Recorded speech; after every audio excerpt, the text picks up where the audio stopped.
Good morning, everyone. Dr. Avgerinos is a professor of vascular surgery, is now at the University of Athens, and he's going to talk about percutaneous devices for treating iliofemoral DVTs. This was a very large topic area at the recent American Venous Forum meeting, and it looks like this is becoming more and more the standard of care when anticoagulation is failing. So, Marcus, go ahead and take it away.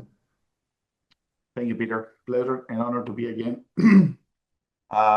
with your team. And we're going to discuss about percutaneous thrombectomy devices. And as you very well said, this comes in where anticoagulation fails. It should be in nobody's mind that when people show up with iliofemoral DVT, we need to put them on the schedule the next day. They need to be on anticoagulation first. And if we don't see improvement within 48 hours, then they are good candidates to intervene. And the reason for that is, I'll show you some pictures further down. Definitely, we need to think about iliofemoral thrombectomy when we see patients like that. Okay, 40-year-old male post-surgery, 60-year-old male with cable DVT related to an IVC filter, 35-year-old female post-gestation with iliofemoral DVT. Anticoagulation and compression should not be the only alternative in 2026. Now, anticoagulation and compression can actually be enough in some cases. This is a young lady with acute left iliofemoral and popliteal DVT. Look how she was during the acute event. We didn't do anything. 3 years later, she's back to normal. No thrombectomy needed. And another patient of mine, 3 years after right leg iliofemoral DVT, we didn't do any kind of intervention. He's perfectly normal. But this is not always the case. Sometimes it is not enough. Patients will develop post-thrombotic syndrome. And you don't see these patients that frequently, not because they are rare entities, but because they're not referred to you. The community doesn't know you can treat this type of patients. So when we're talking about the DVT intervention, what are we looking for?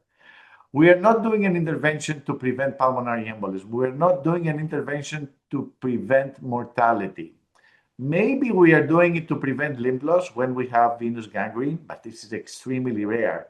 The main reason we are doing these procedures is to alleviate acute symptoms, to potentially prevent recurrent DVT, and to prevent post-thrombotic syndrome. It's all about the quality of life of these patients in the long run. And if you're going to do it, you need to be confident that you're not going to create complications. We need also to be aware that the market is growing. The market is growing very fast. Industry is pushing.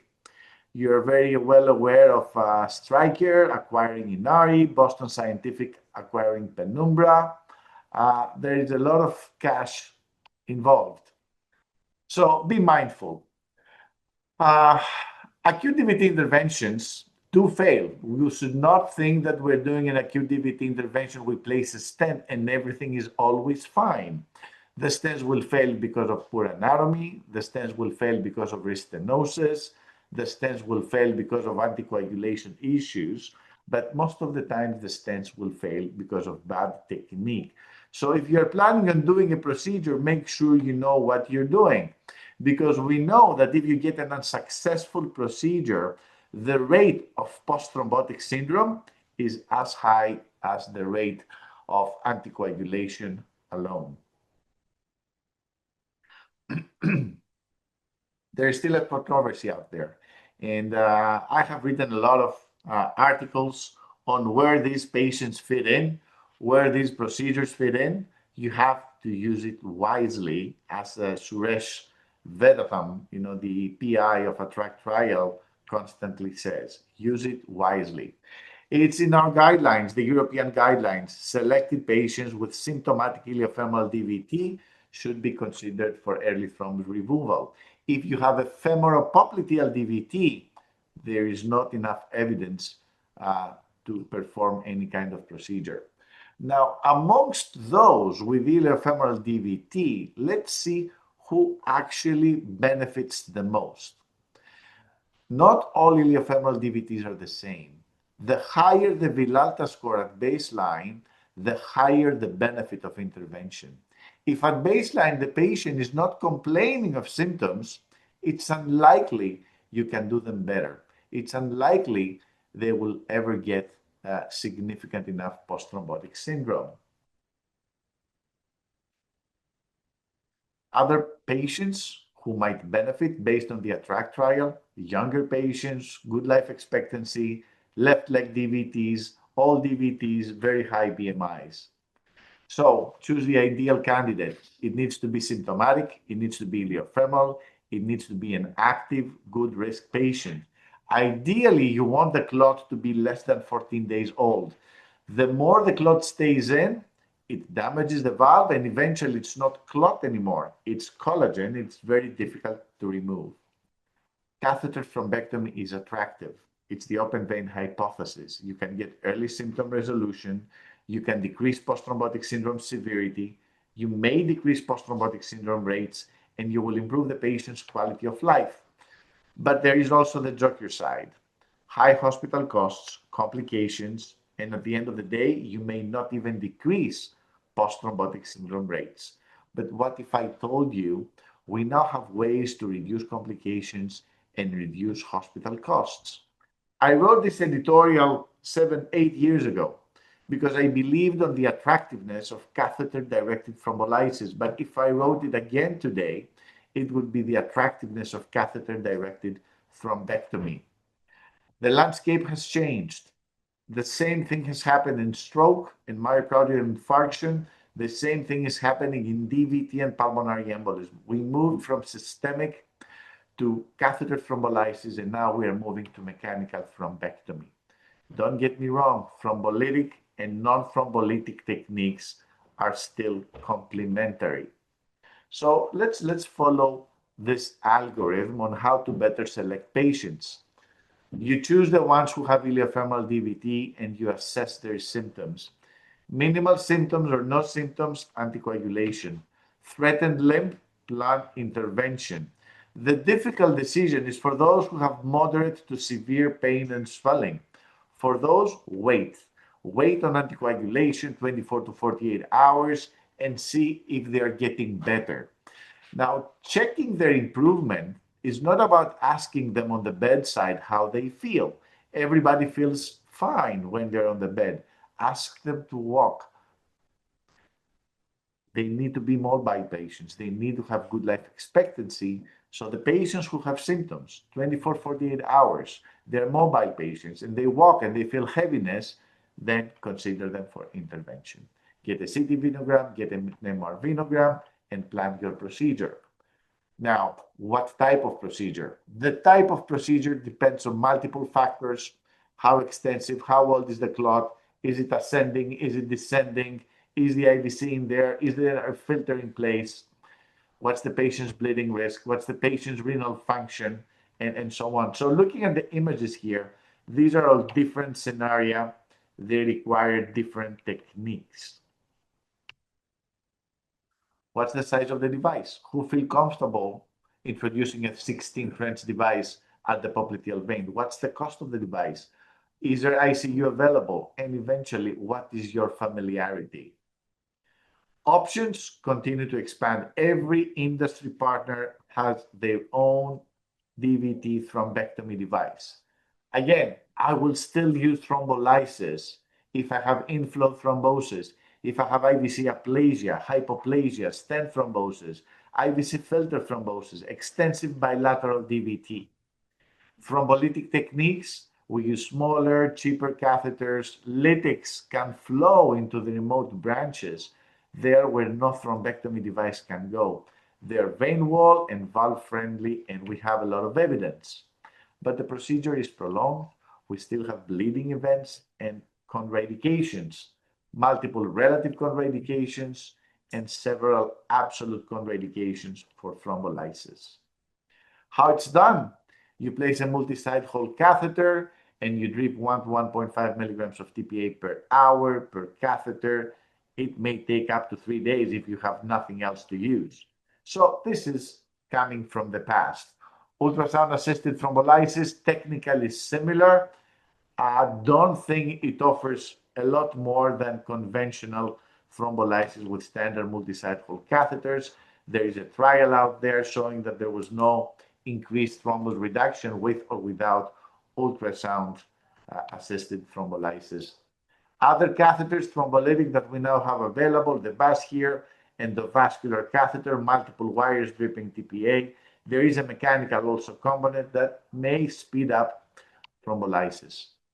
But the majority of people now are actually using, the majority of our colleagues, using thrombectomy devices, minimal bleeding risk, no major contraindications, quick reperfusion, and a shorter hospital stay. But somebody could argue the evidence is limited. These are very large, expensive devices. You can still injure the vein or the valve, and you're not only aspirating blood clots, you're also aspirating blood. Right now, we have 32 or even more devices out there. I'm starting with the angiojet. Truth is, I'm not using it as much anymore, but this has been our workhorse for many years. It's very affordable and people still use it a lot. It works in two modes: power pulse mode to spray TPA. You wait for 20 to 30 minutes. You activate the thrombectomy mode up and down to remove the thrombus. Now they have also this clot handler device that spins the Zelante catheter around to remove clot circumferentially. Now, be mindful that angiojet, if you use it aggressively, you're going to get acute kidney injury. 1 out of 5 patients may get this. So you should not be very, very aggressive. If you have extensive bilateral DVT, don't use it. Consider dripping first, and then you can use angiojet. Let's look at this patient, 64-year-old female, left leg pain, bladder cancer. She presents with phlegmasia dolens. This is an old case of mine. I'm accessing the popliteal vein. You can see the thrombus at the iliac segment, performing angiojet. The vein opened up well, and you can see there is a stenosis at the external iliac vein, confirmed with IVUS. And I place a wall stand at the time 16/90. There was another stenosis higher up, and I had to place another stent 16/40, and that's the final good result, good spontaneous flow. The patient had compartment syndrome, and we also performed. You can see this is in the prone position, and we did a fasciotomy. Lightning flash. This sound should be familiar to those who use this device, and the sound actually has a role. The device will start in what we call sampling mode. It tries to differentiate clot from blood to reduce blood loss. So it starts with sampling mode, and once it detects real blood clot, then it starts the aspiration. This is a 16 French device, very powerful to remove thrombus. This is a patient I did a year ago, 72 years old, with 2-week left leg pain and swelling, pneumonia, thrombocythemia, chronic renal insufficiency, yet very active, and his symptoms did not get better. Left leg, lliofemoral DVT. Here he is in the prone position, accessing the popliteal vein. So he had 3.1 creatinine, so I used CO2. You can see the common iliac vein segment being thrombosed. I'm doing IVUS. I'm in the IVC now, getting in the iliac vein. It is compressed. It is full of thrombus. So I'm introducing the Lightning Flash 16 device. You don't need a wire. I'm advancing it, aspirating, and look what I took out. Then CO2 venogram again. There is an underlying stenosis or a compression or some kind of issues at the common iliac vein. This needs to be stented. I also confirm with a hook catheter where the bifurcation is. I also confirm with IVUS where the bifurcation is, and balloon it and place a beyond Bentley stent. You don't have this available in US right now. 16/120. and one more 14 by 100 to cover all the lesions that we identified on IVUS. Look at the final venogram, good spontaneous flow, and a good IVUS, very good expansion of the stent. So this is another patient. Again, this is the penumbra device. For the sake of time, I will cross through. I had to do both sides, and I had to recreate the bifurcation with two Venici stents. And then I removed more clot coming from the neck and eventually removed the filter. ClotTriever, they are probably the market leaders right now. You introduce the sheath behind the knee at the popliteal vein, and then you have the collection bag that opens up proximal to the clot, and then you pull it out. This acts like a filter to prevent blood clots going to the lung. And here's a patient with a ruptured aneurysm, postoperative day 3, left iliofemoral DVT, left leg swollen, painful, left external iliac vein thrombus. You can see the femoral vein being open, but you can see at the iliac vein thrombus, and there is also some thrombus in the vena cava, introducing the sheath behind the knee, introducing the collection bag. And you can see here, as I'm pulling out the device, that's the coring element, bringing clot down, and then further down into the funnel of the sheath. And this is how the clot comes out. You have to do it at least 4 times, maybe 5 or 6, to remove all blood clot. Think of how we use the Fogarty. And that's the final result. No stent needed. Very good final outcome. Defiance trial, the first randomized controlled trial, still not complete yet, enrolling 300 patients, anticoagulation against the ClotTriever device. AlphaVac, AngioVac, not yet approved in Europe for DVT thrombectomy. You can use it for foreign bodies in the IVC. I think the AlphaVac 22 is available in the US, and colleagues are using it. This is the older generation, the AngioVac, that you require extracorporeal circulation.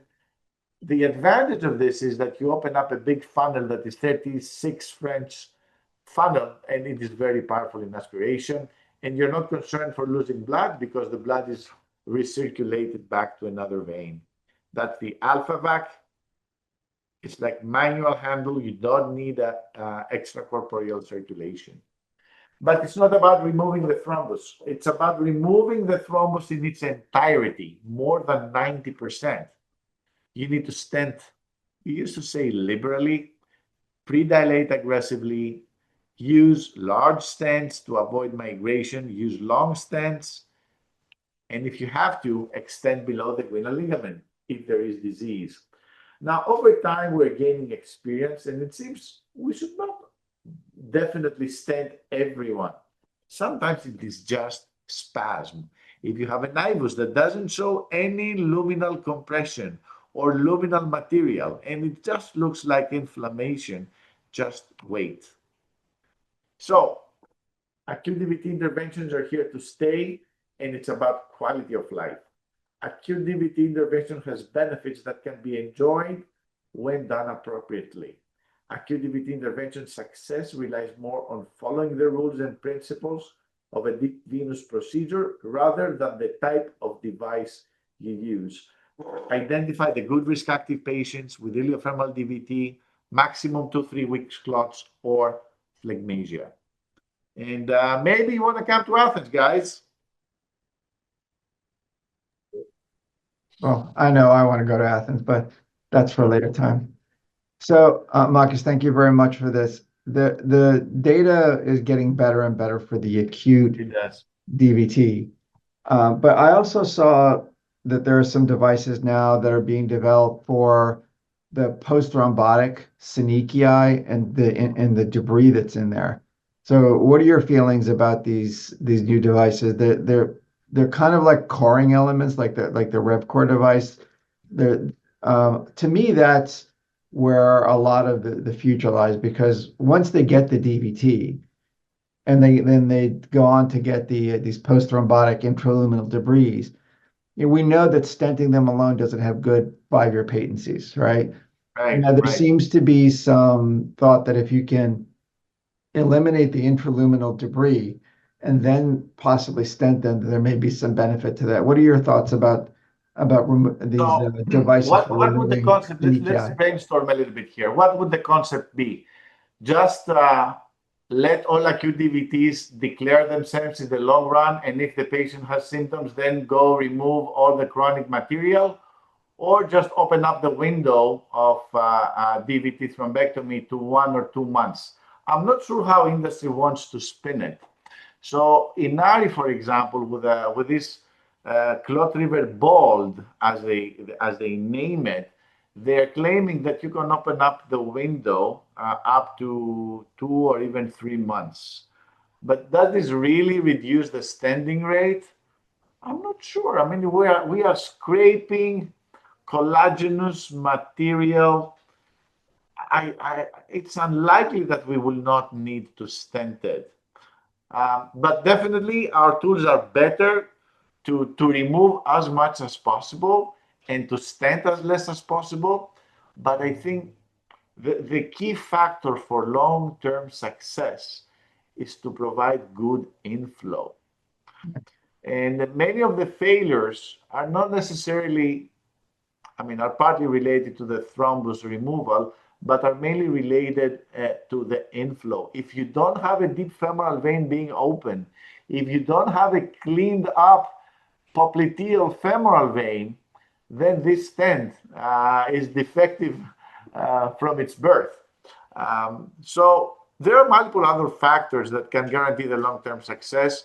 Inflow, thrombus removal being one, inflow being the other one. And we are working on this. You can improve inflow. You can get through collaterals into the deep femoral vein and thrombectomize it. You can go up and over and thrombectomize the deep femoral vein. You can lyse the popliteal inflow. We are getting better and better. Yeah, I was thinking more of the patient that, may have minimal symptoms. They respond to anticoagulation, and then 5, 10, 15 years later, they present to you now with post-thrombotic syndrome.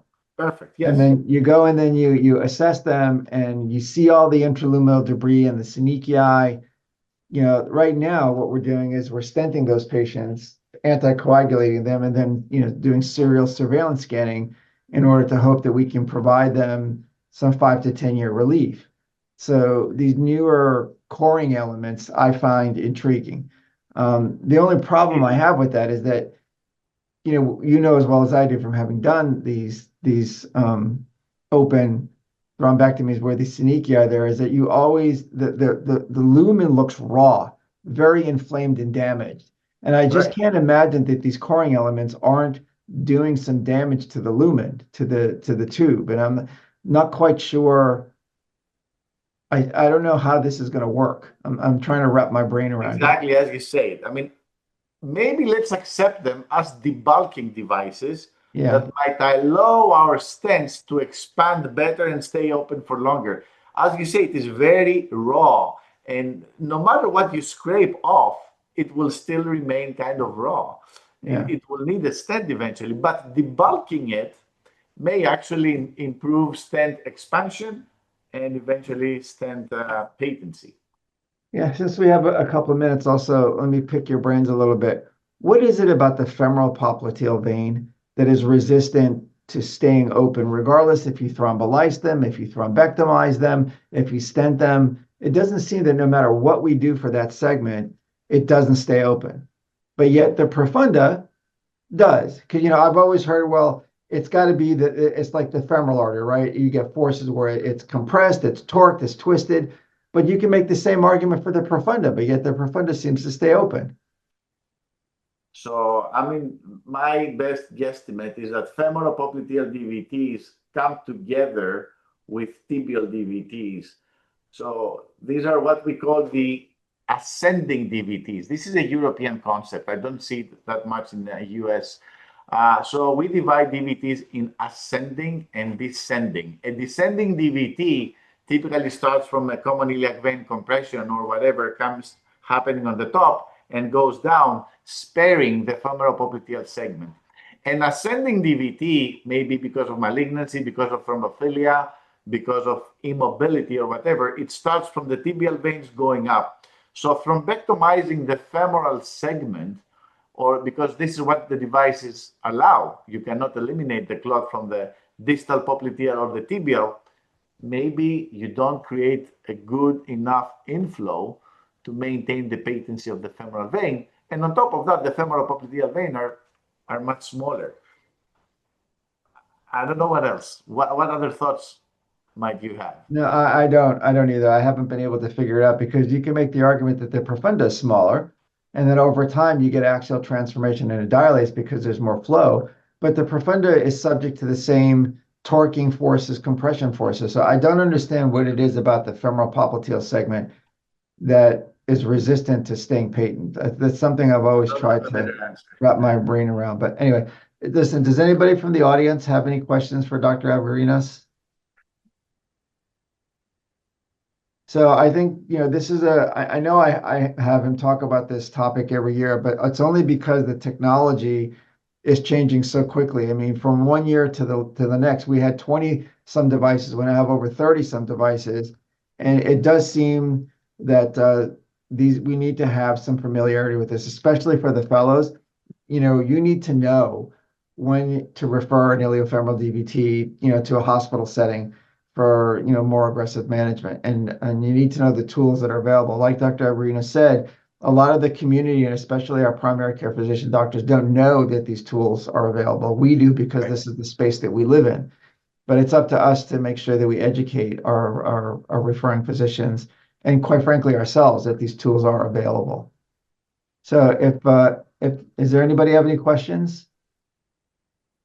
All right, Marcus, thank you very much. We deeply, deeply appreciate your dedication to our fellowship and contributing to all these lecture series. Have a good weekend, Marcus. Bye-bye. You too.